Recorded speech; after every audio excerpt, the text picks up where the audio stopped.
it's such a prestigious magazine and such a prestigious tradition.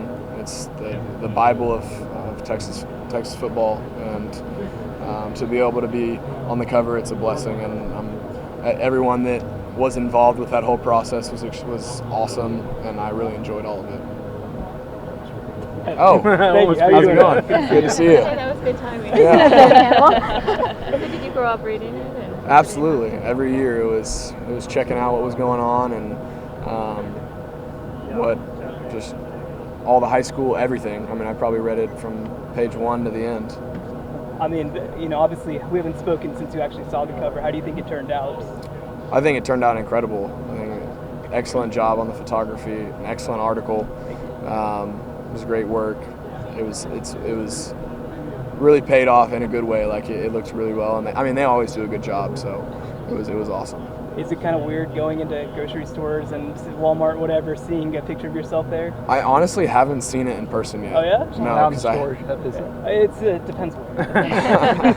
No, I honestly haven't seen it in person. Yeah. I mean, I've seen it in person, but not in a store. Sorry. All right. Yeah. I'll make sure to follow up on that. So did you ever play NCAA football, the video game, growing up? Absolutely. And would you like to see it come back at some point? No doubt. I mean, everyone loved getting together and playing NCAA football together. It was an incredible game, and I definitely want to play it. Sam, Tom was talking about Jordan Whittington and how he's probably the most impressed with his ability to transition from wide receiver to playing running back, and he's never done that. What have you seen from Whittington in your time just seeing him on campus, and what's been the most impressive to you? Just his athletic ability it's unreal.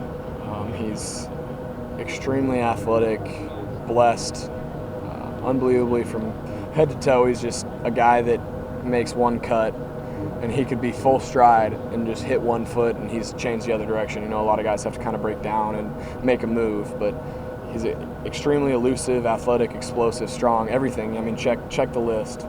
He's a special talent, and what people may not know is he's extremely intelligent as well. We got together and watched some film, and we were going over protection stuff, which is generally harder for the running back position because there's a lot of calls that are made, and he had it down. He really impressed me in the film room as well. What about Jake Smith, having him on campus, former Gatorade Player of the Year? Yeah. What's his ceiling in your mind? Oof, I don't know. He's got freaky speed, freaky athleticism. I don't know what his ceiling is. That's tough. I haven't seen him put on the pads yet, obviously, so I'm really excited for his development. Sam, growing up, Colt was my favorite athlete. I'm sure he was for you. To be the first player named Offensive Player of the Year in the Big 12, and the first quarterback to be named to that list since Colt, what does that mean to you? To know that you joined his company? It's unreal. I feel like I don't deserve that. He obviously did incredible things here, and I haven't even come close to what he's done. So I don't think that I deserve that. I'm extremely blessed to be in that situation, but we've got a long ways to go to be even mentioned next to his name. With all the recognition you're starting to get, and all the criticism you've got on online too, do you think you're starting to do something right to make all these shockwaves on social media and stuff? I don't know. I guess I don't know. Is it a weird feeling that guys like Terry Bradshaw and stuff like that are giving their opinions on you? No, I don't really pay attention to it, to tell you the truth. How do you go about blocking some of that stuff out? I guess the outside noise. Like, how do I do it, or yeah, what? I guess, is it tough for you, or is it kind of easy to block it out, or just what's your approach? I think it's pretty easy, just because we're kept so busy, and there's always something that I can be doing to make my team better and make myself better, that I don't really have any time to let that outside noise creep into my head. So keeping myself busy with working hard and doing things that are going to make my teammates better as well as myself, that's kind of how, not even allowing myself to have time to think about it. Is it surprising at all? I mean, that you're a college player, that there's so much attention on this, or you have or haven't done? I don't know. I honestly don't know. I'm not sure. It's not surprising, or one way or the other. I don't know. I'm not sure. Someone used the term shockwaves. I mean, are you purposely trying to avoid shockwaves? So then when you hear that your name is associated with them, you're kind of like, what happened? Or Like shockwaves in what sense? like on social media, like, oh, you know you're trending, something's happening on there, somebody said something about you, are you kind of just like, how did that even happen? Because you're trying so hard to avoid it? No, I don't really care. Like, I just don't pay attention to it. It's not something that fills my brain, because ultimately you control what you put in your brain, and that also affects how you go about your day. And so leaving that out of my train of thought is something that I try to do. And so I don't really have an opinion on it, to tell you the truth. Your phone doesn't start blowing up with people saying stuff? Or? No, not really. I mean, people don't text me about it, really. So that would be the only direct form, because I don't look at it on any other form. So, I mean, obviously I'll hear it, or maybe get an ESPN update about it, but that's about it. What's it like to see an ESPN update about yourself? I'm just wondering. Yeah, it's crazy. I mean, I don't deserve to be on an ESPN headline. Like, I haven't done anything, so it's crazy. When you hear Coach Herman say we were ahead of schedule last year, how do you react to that as a player? I mean, you guys accomplished something, but he says you kind of did it ahead of where he thought you'd be. Honestly, whatever he says, I believe, and because he's our head coach, and he's proven to be able to come in and lead us to things that we've wanted to do. So I haven't necessarily had time to like kind of dissect what that means necessarily, but I hope we're ahead of progression this year as well. Yeah, where did you think you guys would be at this point with the transition to him and his staff? You saying, like, I don't honestly, I just haven't been around college, like being a participant in college football enough to really give like a straightforward answer on that. I expected to be competing for championships. I will say that. How easy does Colin make your job sometimes? Way too easy. I mean, 6'6", you just kind of throw the ball in his area and he'll go get it. He's an incredible talent. So, if you had to put a phrase to his catch radius, how would you describe it? Oh man, extremely large. I don't know. As long as you throw a couple adjectives on there, yeah. You're good. Sam, I've been covering Oklahoma State for a couple of years now, and it seems like that game between Texas and Oklahoma State is always really close, but Texas just hasn't been able to get a win in the past couple of years. What do you think it's going to take to get that win against Oklahoma State? That's a good question. I think that they've done an excellent job these past couple of years of continually pumping out really, really good teams, and they're competing in every game that you watch. And I think that just continuing to progress as a program is something that we got to do to continue to get better. Thank you. Would you consider yourself more of a vocal leader, or do you kind of lead by example, or how do you approach leadership? I try to kind of mix in a little bit of both, to tell you the truth. I think sometimes vocal leadership is needed, and I also think other times it's not. And so there's definitely a mix that I use in that regard. Tim, what did you think of Jalen Hurts transferring into Oklahoma, and are you excited to potentially face him? Absolutely.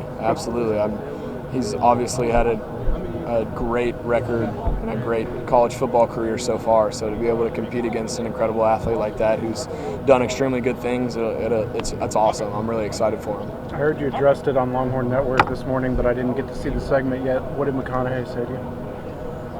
In what situation? In the picture you posted on Twitter where you said... Oh, I don't really remember what he said in that segment, but they did ask me what the one thing that I remember, like the one tad bit that he had told me, and it was before a game, and he was like, all right, I want you to put yourself in the present and understand what's going on around you. And I was like, okay. He was like, how many University of Texas quarterbacks are there that are about to walk out onto the field right now? And he was like, so I was like, one. And he was like, exactly. I'll go be that guy. And I was like, all right, here we go. So that's that. I don't know that necessarily was on the picture, but that's the most memorable. Yeah. Sam, other than Matthew McConaughey and the governor, what other people kind of in this 2-year experience so far have you got to meet that you didn't necessarily expect would happen? Gotten to meet.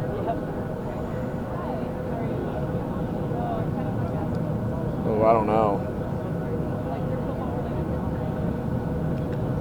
I think McConaughey in himself is pretty It's like 5 cool. people, right? Yeah, exactly. Yeah. Have you and Vince Young talked at all? Yeah, Vince comes around all the time. He's always he's made it very clear that he's always available to me if I ever have any questions about anything. Have you talked to him about what it's kind of like to be almost a symbol of a football program and institution? No, I haven't talked to him about that. He hasn't given you any advice about like how to handle this position and kind of everything comes with it? I mean, every guy that I've talked to that's played here always offers help and offers their advice about what it takes and just to kind of eliminate the noise and focus on what I can control. What's the most profound piece of advice you've gotten from